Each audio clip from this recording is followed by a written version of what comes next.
Olá, nós conversamos em multiplataforma pela Rádio Câmara Bauru no 93,9 FM. Eu sou Nelson Gonçalves e tenho a companhia da Carol Garcia aqui no estúdio da rádio e do Rafael Marobo nos estúdios da televisão. Nós vamos conversar com o Marinho Esteves, ele é técnico de judô do SESI. Vamos conversar sobre alta performance, preparação e seleção brasileira na categoria principal. Ele que já experimenta há algum tempo na sua carreira como formação de base, os trabalhos do SESI aqui em Bauru, instituição que muito bem nos representa.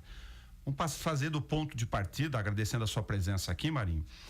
A competição que vai acontecer entre 28, 29 e 30 de maio em Cochabamba, na Bolívia, é o 11º Jogos Pan-Americanos de Cochabamba, que é a principal competição aqui do nosso continente do ponto de vista sul-americano, é isso? É isso, Nelson, obrigado pelo convite.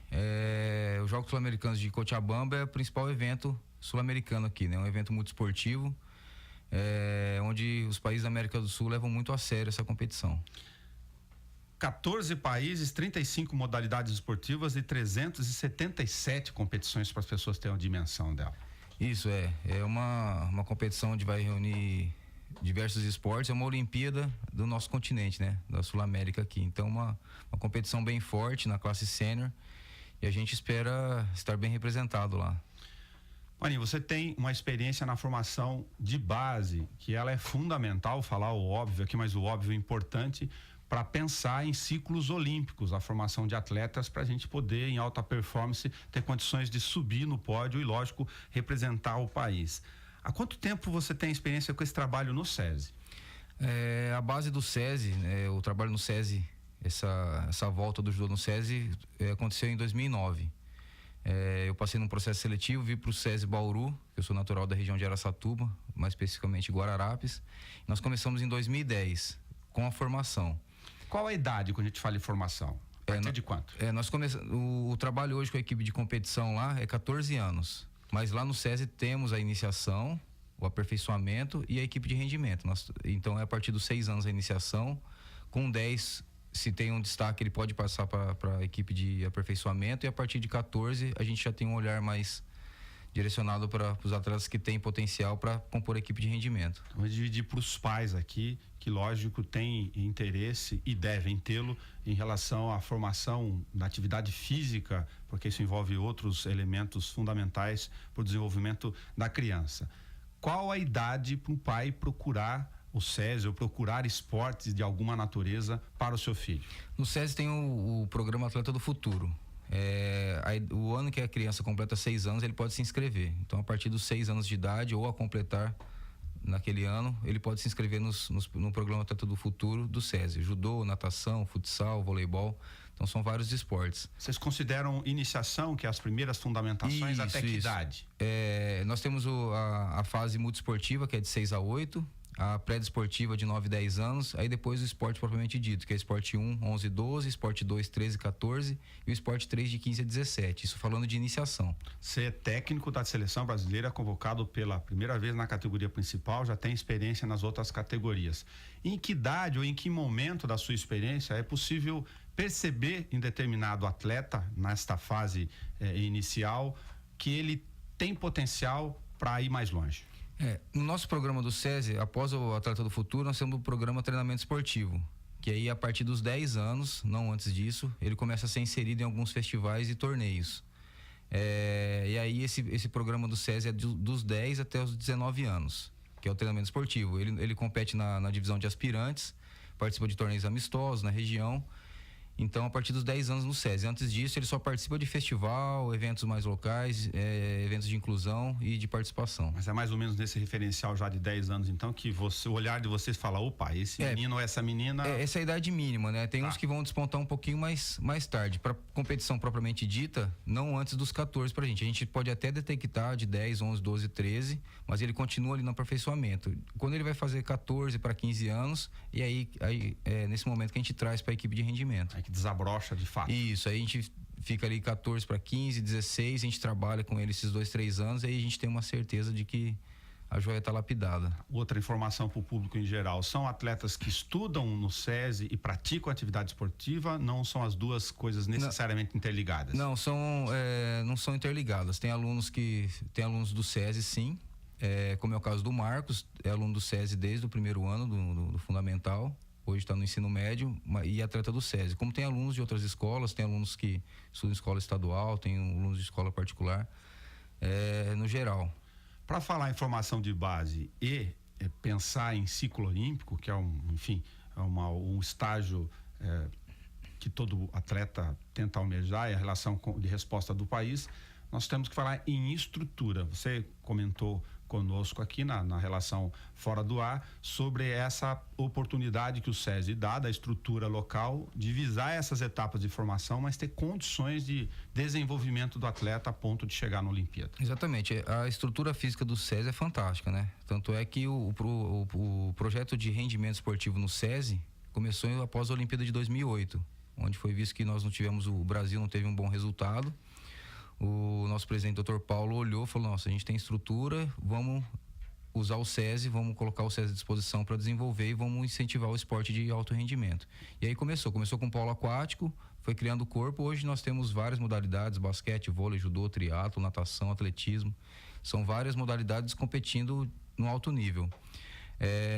E a formação aqui, a gente tem uma estrutura muito bacana, muito boa, não só física, né? Nós temos profissionais gabaritados aqui trabalhando, e o investimento, né? Nós temos intercâmbio, a gente está falando de formação, né? Em 2013, a própria Laislane, que está na seleção principal hoje, iniciou o judô há pouco mais de 5 anos, pouco menos de 5 anos, que ela começou em julho de 2013, no programa Atleta do Futuro. Depois ela migrou, com 15 anos ela migrou para o treinamento esportivo. Levamos ela junto com o rendimento esportivo numa competição nacional. Era a primeira competição dela maior, ela foi bem, e aí o SESI começou a investir. Nós começamos a ter uma visão, porque ela tem um biotipo bem interessante para a equipe de competição, para uma atleta, e o SESI começou a investir. Ela ficou como número 2 do ranking nacional da categoria dela, viajou pela confederação para circuito mundial, mas o SESI também investiu para ela viajar por adesão, para ela ganhar essa experiência.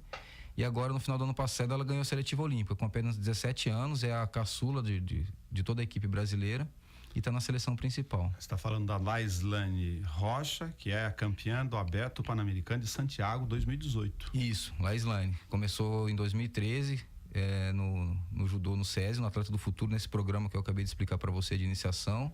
Passou pelo programa Treinamento Esportivo, hoje faz parte do rendimento esportivo e é integrante da seleção brasileira de juniores e da equipe sênior. Para poder citar aqui também o Michael Marcelino, que começou no treinamento esportivo do SESI São Paulo e foi vice-campeão mundial juvenil em 2015. Isso, o Michael é uma outra trajetória. Ele é natural de São José dos Campos. Com 15 anos, a mãe dele me ligou, dizendo que ele queria vir treinar em Bauru, pela estrutura, pela referência que o SESI é. Hoje o SESI é tido como uma referência nacional de formação de atletas. Desde 2012 é considerado o melhor lugar de formação, e ele veio através do treinamento esportivo em 2015, com 15 anos. Você faz referência, desculpa, ao SESI São Paulo, que recebeu o título de melhor equipe de base do judô nacional. Isso, também. A gente tem aí, nos últimos, de 2012 para cá, nós colocamos mais de 50 atletas no processo de seleção brasileira de base. Entendi. Que tal a experiência na Bolívia, com a sua jornada, preparação em relação a esse tipo de competição? Foi uma surpresa, né? Eu não esperava. Eu tenho sido convocado para seleções de base, seleções escolares, mas na principal eu fiquei surpreso, uma surpresa positiva, né? Fiquei muito feliz. E eu acho que essa convocação veio devido a esse trabalho de base, né? Na última seletiva, eu falei, o Michael é o atleta do masculino mais novo e a Laislane é a atleta do feminino mais nova, nessa reformulação. É uma competição dura, uma competição difícil. Eu tive no treinamento internacional agora lá em Pindamonhangaba, Chile, Argentina, tinha vários países da América do Sul, e eles dão muita importância nesses Jogos Sul-Americanos. Talvez o Brasil não dê tanta importância, né? O Brasil fala mais de Jogos Olímpicos, tem que ser medalhista olímpico, mas os outros países sul-americanos valorizam muito. Então os outros países vão vir muito forte para esses Jogos Sul-Americanos. Eu acredito, os dois têm potencial para subir ao pódio. Legal. Quando a gente fala de questão de um nível de competição desse ponto, é reconhecido o judô como um dos esportes olímpicos com melhor performance no tempo. Você citou a última Olimpíada, que a gente não se deu tão bem do ponto de vista de ocupação de medalhas no pódio. É possível dizer da sua experiência também que chega num determinado ponto de atletas de alta performance, de competições internacionais desse gênero, que detalhes no planejamento ou na formação fazem a diferença? Hoje, assim, com essa globalização, com a facilidade de intercâmbio de todos os países, antes a gente ia para uma competição pan-americana, o Brasil era franco favorito, né? O Brasil ia com 7 atletas no masculino, 7 no feminino, e traria aí as 14 medalhas, talvez 1 ou 2 ou 3 medalhas de prata ou bronze, mas a maioria de ouro. Hoje, os outros países estão muito fortes. A gente tem a Argentina, uma atleta do 48 quilos, campeã mundial e campeã olímpica. Antes não tinha. A gente tem uma campeã mundial na Colômbia, na categoria até 70 quilos. Então, tá mais difícil hoje. E os detalhes passam a ser cada vez mais importantes, né? O planejamento tem que ser muito bem feito, as estratégias de luta vão definir a competição. Às vezes o atleta está muito bem preparado fisicamente, tecnicamente, mas por uma estratégia, um erro tático pode comprometer toda essa preparação. O nível desses atletas, indiscutivelmente do ponto de vista da apresentação, encontra essas condições. Que peso faz a diferença para você a questão de controle emocional do atleta, a formação, o desenvolvimento emocional dele? É muito importante. Eu converso bastante com os meus atletas. Fisicamente, tecnicamente, os atletas acabam se equiparando, né? Tá praticamente todo no mesmo nível. O emocional, o psicológico vai fazer diferença. Eu falo para eles que, assim, a partir do momento que você está bem preparado, o emocional e o psicológico é 70% do combate. Então eles têm que estar com a cabeça boa para competir. Uma outra curiosidade para o público: se a escola sul-americana, o jeito de praticar judô, as estratégias são muito diferentes, por exemplo, de algumas escolas específicas como as orientais ou a europeia. Não, é bem diferente. O judô japonês é bem tradicional, né? A gente fala que é aquele tradicional que pega a gola e a manga com as 2 mãos no kimono. O europeu já é um sistema, um judô mais grosso, assim, mais de força. O leste europeu mais alternativo. E a sul-americana, o nosso trabalho de estratégia é que eles, assim, o argentino é catimbeiro, né? A gente sabe. O Uruguai, então, é um estilo mais... mesclar essa questão toda aí. De correr, de fugir, de fazer aquele judô mais competitivo, mas não tão técnico, mas não tão de ir pro combate franco. É mais estrategista, então a gente tem que se tomar cuidado. Eu falo para meus atletas, vamos tomar cuidado com essa situação para eles não enrolar vocês. Um pouco de leveza aqui do ar, eu que não sei nada de judô, só estou aqui como jornalista conversando com você. Confesso, para compartilhar com o grande público, quando vou assistir alguma luta, invariavelmente eu tenho dúvidas sobre a questão, por exemplo, do padrão de referência que o árbitro usa para algum tipo de definição. Punir o atleta, por exemplo, para catimba, dependendo da característica de formação do árbitro. Não sei se isso tem interferência sobre a avaliação e julgamento dele. Ele, assim, a regra muda, assim, a regra muda constantemente, né? E é justamente para beneficiar o atleta que busca o bom combate. Né? Cada vez mais isso daí. Mas como a regra muda, mas os adversários se adaptam a estratégias para que eles consigam anular. É muito difícil você lutar de igual para igual com o japonês, por exemplo. Tá. Francamente, assim, bem franco com ele. Então você tem que criar estratégias para anular o jogo do japonês. Anular o jogo tudo bem, mas fugir o tempo inteiro... Não, fugir não dá. Hoje o judô está muito rígido com isso, né? Tá. Senão fica anti-luta, né? A recomendação da Federação Internacional é que haja luta, que o combate seja bem feito e que o cara que busca o combate o tempo inteiro tenha benefício.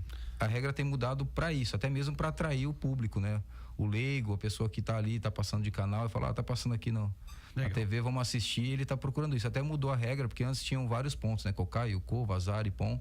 Já tiraram Kokai e Yuko, já não tem mais, agora é só Vazar e Pon. Ou cai perfeito, ou outra queda é Vazar, até para melhor interpretar o leigo e poder atrair mais Ficaram 2 mais golpes, público. então? 2 pontuações. 2 pontuações, tá. Os golpes são variados, mas são 2 pontuações agora para facilitar o entendimento. Muito legal. Uma curiosidade última, você tem ainda tempo de, entre treinar a seleção, aqui o seu trabalho de base, a sua profissão no dia a dia, de praticar o judô? Como é que você divide a tarefa aí? Olha, acaba não sobrando muito tempo. Ultimamente, os atletas chegaram num nível que eu tenho que estar fazendo algum, assim, não vou dizer que eu estou treinando com eles, porque eu perto do que eles treinam não é nada. Lógico. Mas em muitos momentos eu tenho... Tem que participar. Eu participo, demonstro algumas situações. A gente precisa, igual eles pegam alguns adversários mais experientes. Lógico. Eu digo como gosto pessoal mesmo. Aí eu tenho que me fazer eu faço uma estratégia minha como se eu fosse um adversário dele. Um canhoto pega assim, um destro, então eu acabo fazendo alguma movimentação. Não é o que eu gostaria de fazer ainda. Eu gostaria de estar treinando mais, me manter. Mas é o que eu consigo fazer hoje. Mas tem alguma estratégia, desculpa, de sparring, então? Tem alguma estratégia de sparring? Uma estratégia de sparring para ele, demonstrando algumas situações que para eles é novidade ainda, por eles serem bem jovens. Muito legal. Parabéns, Marinho Esteves, por sua convocação. Você não trouxe isso de um dia para o outro, não foi de um único golpe, isso foi talhado no tempo. E sorte lá no 11º Jogos Sul-Americanos de Cochabamba, na Bolívia, entre os dias 28 e 30 de maio. A gente vai acompanhar daqui, torcer por vocês. Eu agradeço, Nelson. Vamos torcer, vamos mandar vibração positiva para essas duas jovens promessas do judô. Eu acredito que eles já estão no processo, né, de Tóquio 2020, mas Paris 2024 a realidade é bem próxima para eles. Sorte. Obrigado. Até lá, sou Nelson Gonçalves, conversei com o Marinho Esteves, técnico da Seleção Brasileira e de Judô do SESI de Bauru, e estive na companhia da Carol Garcia e do Rafael Marouba. Até o nosso próximo encontro.